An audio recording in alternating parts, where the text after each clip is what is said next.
we're going to look at a more political crisis that's starting to come up, and it could really be disastrous for investments, especially those of us who are exposed to investments in the European scene, and also those institutions in the United States that are exposed to investments in Europe. Recently this week we'll have seen, or you will have noticed, that Angela Merkel is basically not going to be standing again as the Chancellor of the Germany.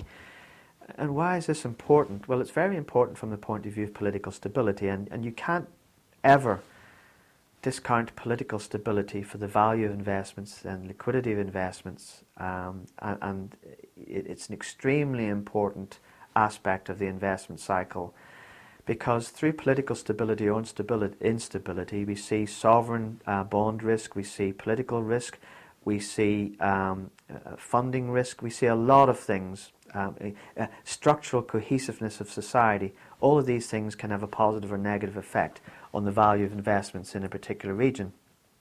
Now, I'll coin a term, I'll call it Megxit. So we're going to see Merkel exit the political scene. Now, this is important because she has supplied a relative amount of stability to the German financial markets, the EU financial markets, in terms of her leadership. And what we've seen is that in the current makeup of the political system in Germany, we've seen a massive shift to other parties that are on the extreme end side of it. And this matters because the cohesiveness which has been prevalent in German society since World War II probably could fragment in the very near future. And obviously we've got to keep an eye on things as Brexit and the Italian crisis and the financial constraints that this will put in the German market, hence the bankroller of the EU project and the Euro project as a currency as well. Now what we can see is, in this particular chart, we can see the decline of the main party in Germany, and we see the rise of the two other parties, the AFP, which is the nationalist party, as it were, of Germany, more right-wing, and the Green Party, which is the globalist party, for want of a better term, which is left-wing. And we see other parties that are changing the landscape. And what we're seeing is that we're seeing a much more even spread of parties. So the preponderance to a coalition is starting to get fragmented. And this is important because I can see the era of stability of Germany and the German political system ending. And what this means is that since no German party has ruled by itself since World War II, Germany is in a more vulnerable position because their good government depends on a good coalition. And these coalitions have been cooperative, not divisive.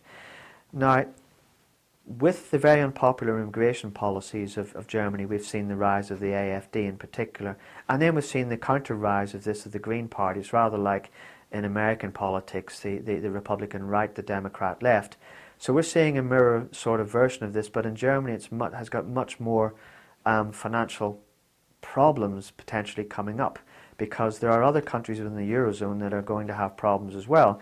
And so the right versus left never make cohesive coalitions, and this is unfortunate for the Euro experiment. Now, how is this so? It's because, well, with Germany stable, the EU stable. That's a fact. If Germany becomes unstable and there's no social and political cohesiveness, the financial discipline that has kept the pigs countries in tow and without blowing out their deficits is gone. So in other words, in Italy, which basically wanted 2.5% of their GDP increased for a reaction against the austerity program, is going to cause major problems. So there is a very great problem that when the German influence on the austerity side of things wanes, then we're going to see EU budgets explode from Greece, Portugal, Ireland, Spain, you name it. And what this is going to do is this means that the ECB is going to have more bailouts. And what does this mean? Germany has to provide the bailouts because Germany is the only country in the European Union that has got the resources to do it. Now, with political divisiveness going on post-Merkel, is this going to happen? Well, Germans at the moment don't want to bail out Italy. And I get the idea, and it's my sort of theory, that when push comes to shove, if there's no political coherence in Germany, there's going to be severe social unrest in Germany and resentment that they have to bail out profligate countries like Greece, Portugal, Ireland even, and potentially Italy. And there's even a problem with France with Italy. So the resources of Germany are finite. The people's patience are finite.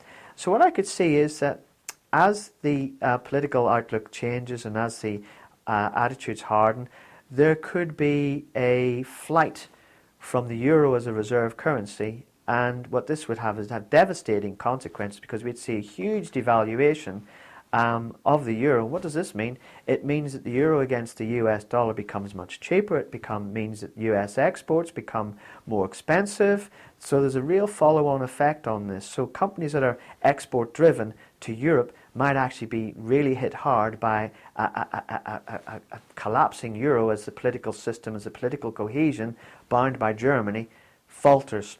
It's really something to worry about, and even more so in terms of the previous videos that I've said, with an incoherent policy coming from Germany, with a bad cohesiveness, no cohesiveness, what's going to happen to the sovereign bond market? Again, touching on the sovereign bond market videos, this is an extremely worrying side of things and touches on the other bond side of things, even the commercial bond side of things in Europe. Certainly, political risk is increasing in Europe, not just Italy, not just in Spain, but in Germany. It is something that must be considered in an investment horizon. Thank you so much for listening to the video, and we'll be back very soon with the next one. By the way, please subscribe. Your subscriptions are much appreciated. Thank you.